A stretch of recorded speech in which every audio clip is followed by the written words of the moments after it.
여러분, 하나님 나라 관점에서 구약의 율법을 우리가 새롭게 볼 줄 알아야 합니다. 만약에 인간이 죄를 짓지 않았다면 하나님과 우리가 언약을 맺을 필요가 있을까요? 없겠죠. 인간이 죄를 지은 근원이 무엇입니까? 바로 타락한 천상의 존재가 인간을 속였기 때문입니다. 따라서 하나님께서 인간과 언약을 맺은 이유는 하나님께서 창조하신 인간을 마귀로부터 보호하고 다시 하나님의 자녀로 삼으시기 위해서, 이를 위해서 맺은 것이 바로 언약입니다. 하나님께서 그 비밀의 경륜을 이루기 위해서는 먼저 이스라엘 민족을 택해서 율법을 주고 때가 이를 때에 예수 그리스도를 보내심으로 그분을 믿는 믿음 안에서 모든 민족들이 하나님의 한 백성이 되도록 한 것입니다. 그래서 성경의 갈라디아서 3장 23절 24절은 믿음이 오기 전에는 우리가 율법 아래 매인 바 되고 계시될 믿음의 때까지 갇혔느니라. 이같이 율법이 우리를 그리스도께로 인도하는 초등교사가 되어 우리로 하여금 믿음으로 말미암아 의롭다 함을 얻게 하려 함이니라. 아멘. 그렇다면 우리가 예수 그리스도를 믿음의 결과는 무엇입니까? 결국에는 하나님의 영이 우리 안에 임함으로 우리가 예수 그리스도 안에 새로운 피조물이 되어야 되는 거잖아요. 그런데 여전히 내가 예수 그리스도를 믿는 자, 즉 주체가 거짓 자가 주체가 된 신앙생활을 한다면 율법은 여전히 우리에게 유효한 것이란 사실입니다.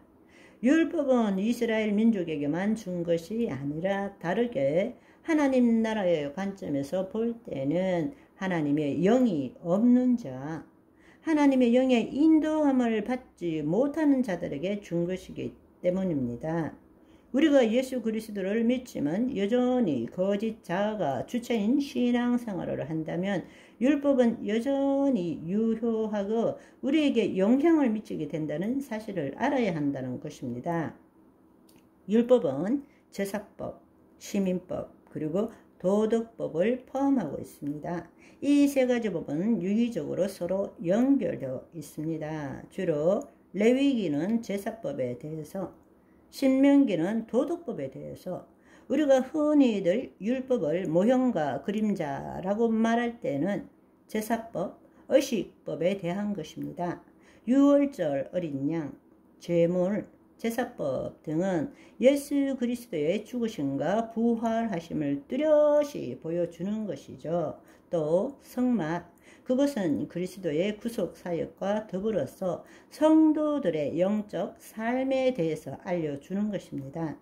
한편으로는 율법을 하나님의 경영 방침으로 볼 때, 즉 경륜으로 볼 때는 윤리, 도덕법에 대한 것이죠. 우리가 윤리, 도덕법이라 하면 10계명을 주로 이야기하는 것입니다. 10계명에 있는 것들을 가지고 우리가 그러니까 실제로 지금 살아가면서 대부분의 율법이 가시로 들어오는 것은 10계명에 해당되는 거예요. 구약에 있어서 율법의 목적은 무엇입니까? 다시 한번 말씀드리지만 하나님의 생명은 없지만 하나님의 자녀인 이스라엘 백성으로 말미암아 법 밖에서 법 안으로 들어오도록 하기 위해서 율법을 준 것입니다. 그렇기 때문에 백성은 그 말씀을 듣고 지키고 배우고 그 다음에 행하라 라고 명령하신 것입니다. 너희들이 지금 저주 가운데 어두움 가운데 법 밖에 있기 때문에 법 안으로 들어와야 된다. 그 법 안으로 들어오게 하기 위해서 말씀을 주신 것이고, 그래서 그 말씀을 듣고 배우고 지키고 행하는 삶을 살아라 라는 것입니다. 법 안에 들어올 때는 형통과 축복이고 그렇지 못할 때는 사망과 저주라고 말씀하셨습니다. 그런데 여러분도 잘 알다시피 구약의 이스라엘 백성이 율법을 지키고 살았습니까? 아니죠. 우리가 여호수아, 사사기, 열왕기, 역대기 등을 보면 누구도 율법을 지킴으로 의롭다함을 얻은 자가 없습니다. 우리는 그것을 성경을 통해서 잘 알고 있습니다. 다른 말로 오늘도 마찬가지입니다. 오늘날도 율법을 지킴으로써 의롭다함을 받을 자는 아무도 없다라는 사실입니다. 그래서 로마서 3장 20절에 보시면 그러므로 율법의 행위로 그의 앞에서 의롭다함을 얻을 육체가 없나니 율법으로는 죄를 깨달을 뿐이다.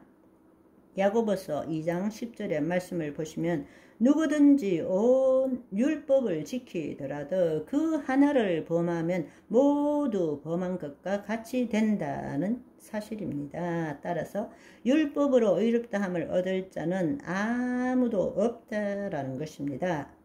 율법을 지키지 못했다면 그렇다면 구약에 있어서 저주와 사망 가운데로 들어가야 되지 않겠습니까?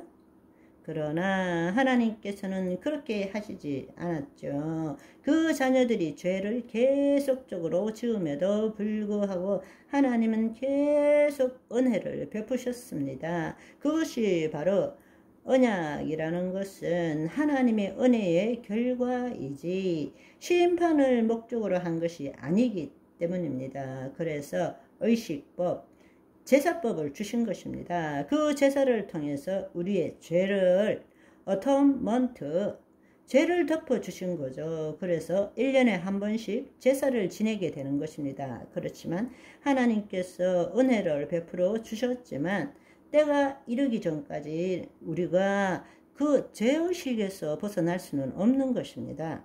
하나님께서 우리가 율법을 지키지 못하고 하나님이 누구이신 줄 알고 우리가 얼마나 죄인인 것을 깨닫게 하셨죠. 그리고 제사를 지내게 하셔서 우리 죄를 덮어주시기는 하셨지만 완전히 사해 주신 것은 아직 아니라는 것입니다. 예수님이 이 땅에 오시기 전까지는. 아멘. 오늘은 여기까지. 바이바이.